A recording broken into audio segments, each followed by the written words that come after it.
Hello and welcome to MO2VATE Winners Articles Interviews. Today I'm speaking to a fascinating lady. We've just been having a really interesting chat about what she does. I'm going to let her tell you about that. Her name is Phoenix Madley and she is an oracle card reader and spiritual healer. So welcome, Phoenix. Hi there, how are you doing this morning? I'm doing very well. It's cooled down a little bit. We're just coming out of lockdown. It's August 2020. It's been like 35 degrees for days and nights and days and nights. Just cooling down. So we'll all be buying Christmas presents soon, right? Because it's coming around to Christmas again. I know, right? Got to stay hydrated, people. Absolutely. I've been drinking gin and tonic and actually Pimm's the last couple of days. Quite naughty. I rarely drink, but any excuse in this hot weather. Have you now? Well, tonic is tonic water, right? And Pimm's has sparkling water in it. Or do you use sparkling water or lemonade or just Pimm's? Lemonade. It's a ladies' drink. So the only time you'll actually see me be a bit of a woman because I'm wearing a t-shirt and jeans is when I'm actually drinking Pimm's. And why not? Pinky out or no? Yeah, pinky out. Pinky out. Good. Okay. You're one of us. Me and my sister love a Pimm's.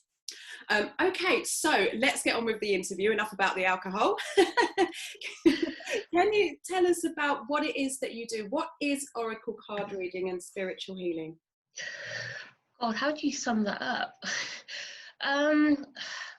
Well, gosh, oracle card reading is more of a space to offer people to reflect on what it is they're feeling. So when you go to an oracle card reader, most people go because they're feeling something, they're feeling vulnerable and they want a safe space to express those feelings. So they go to be told things such as, are they going to get married? Is their relationship going to be okay? Are they going to move home? Are they making the right kind of choices?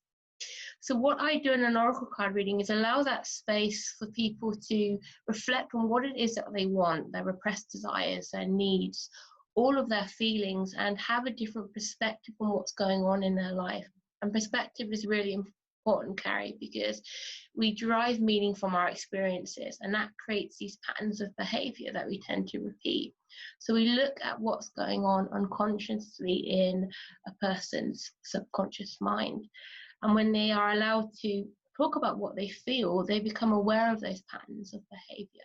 So they can change direction, they can become accountable for their choices and pretty much leave feeling empowered and feeling accountable for what direction they want to go in. So I can't tell people what it is that they need to do and what is the right choice, but we can empower people to feel safe and confident in the choices they're making. So it's a very different approach to how to do oracle card readings rather than the woo-woo crystal ball and you're going to win the lottery. So it's a combination of counseling skills and therapeutic skills, which I've been doing over the last couple of years through my own self-study and through a lot of tools that I've picked up in workplaces and a lot of my own hardships that I've experienced.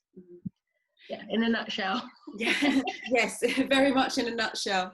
And what I really found interesting there was talking about accountability and empowerment, and this is something that we're not really taught out in the big wide world in our society, in the Western society, and especially, you know, I teach in college, in further education college, and I find that a lot of the students that come through me, you know, by the age of 16, 17, 18, they've kind of had their power taken away from them and they're really unsure of how to get it back or even if they're allowed to.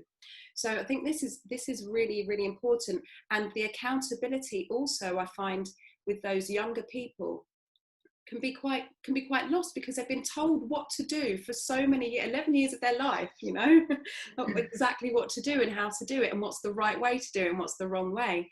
So being able to actually think about what it is that you might want, you might need, that might be holding you back, and then making the choices is really powerful. So I'm really glad that that you've brought that up.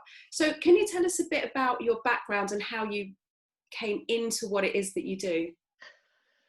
God, well, I grew up in a military family, so my mother remarried when I was 11 years old, so my father died. I lived out of boxes. I think I call it that experience is you're packing your life in and out of boxes every couple of years. I grew up with a history of clinical depression. When I was 22, I had a suicide attempt. I'd lived in lots of different house shares.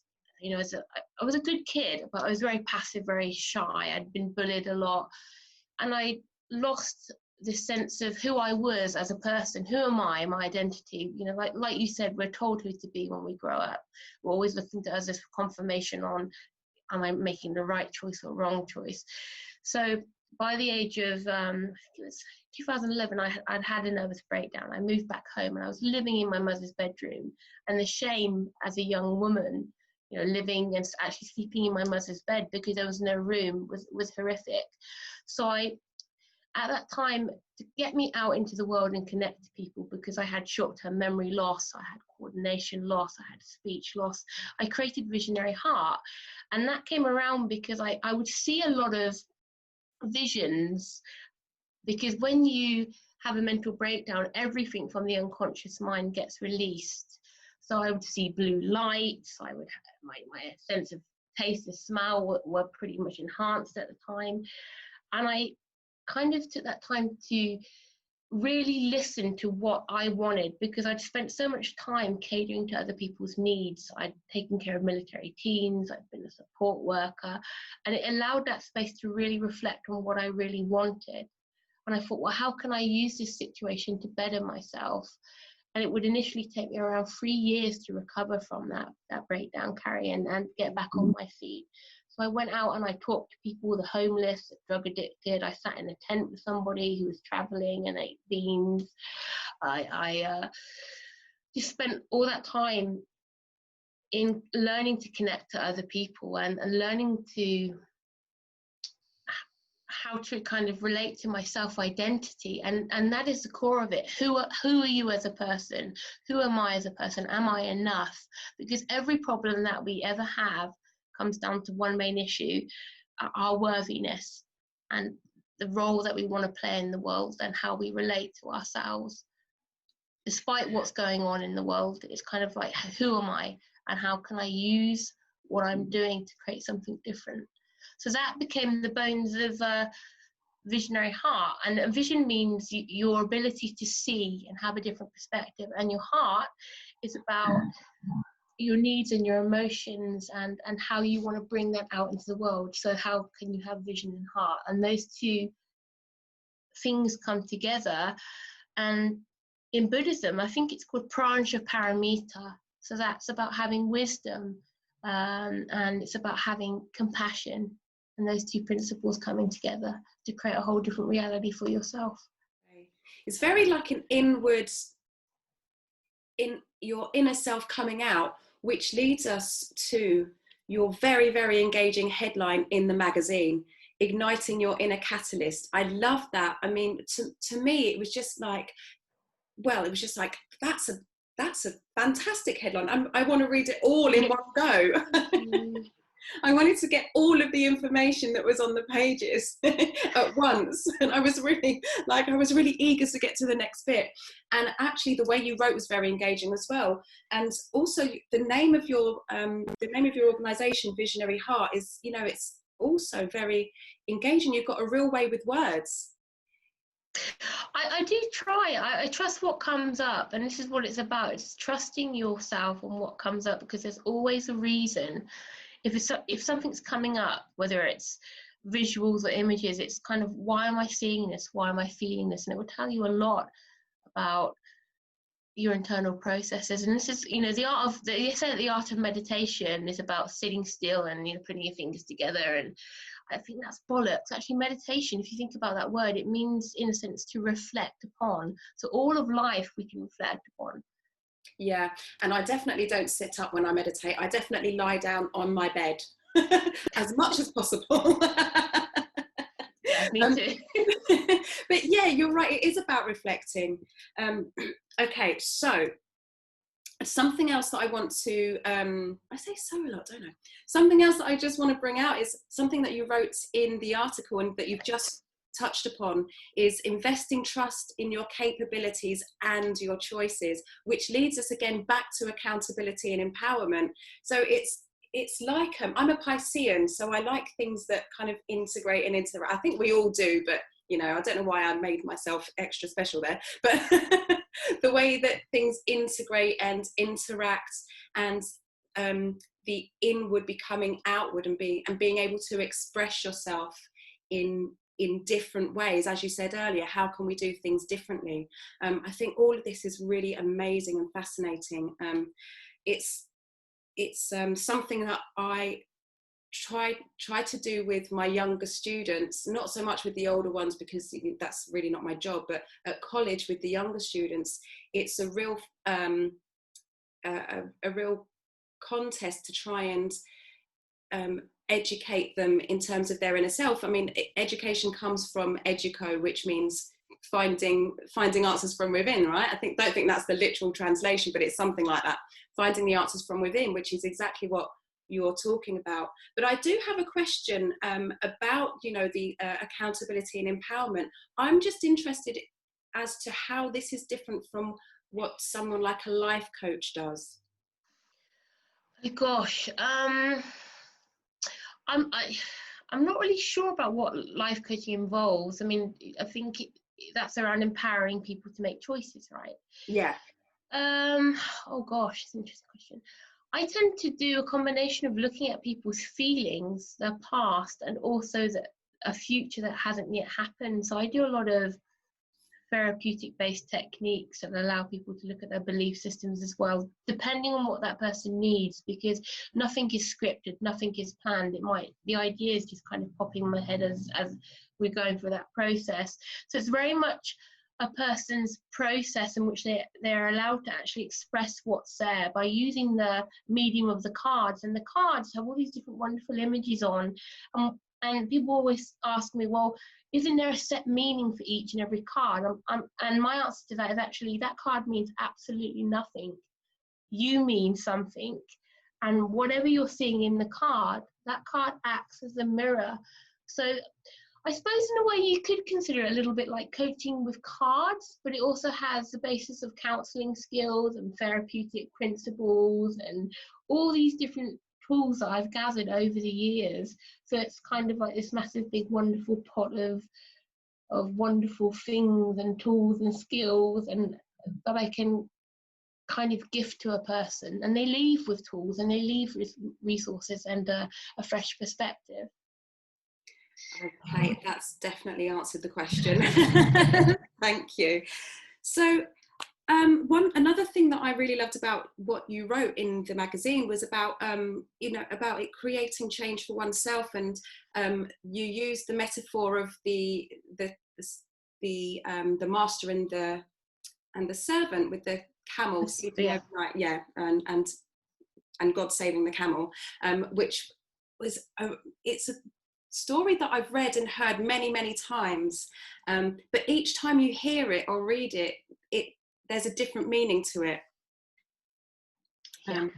And so what I really loved was, creating the change for yourself, not waiting for or expecting someone else or something else to do it for you. Like you said, like you touched on earlier, like the crystal ball, you're going to win the lottery, you're going to get married. You know, even if we were able to see into the future, we still have to make those steps to make that be.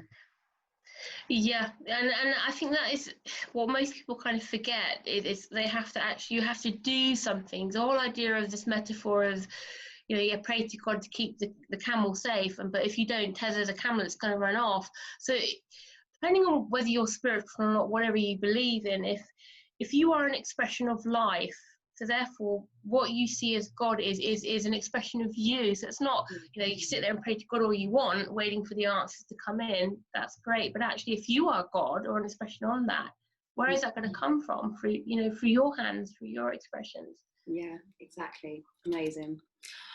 Okay, so I would like to ask you, is there a tip, is there something that you could recommend that we can do for ourselves?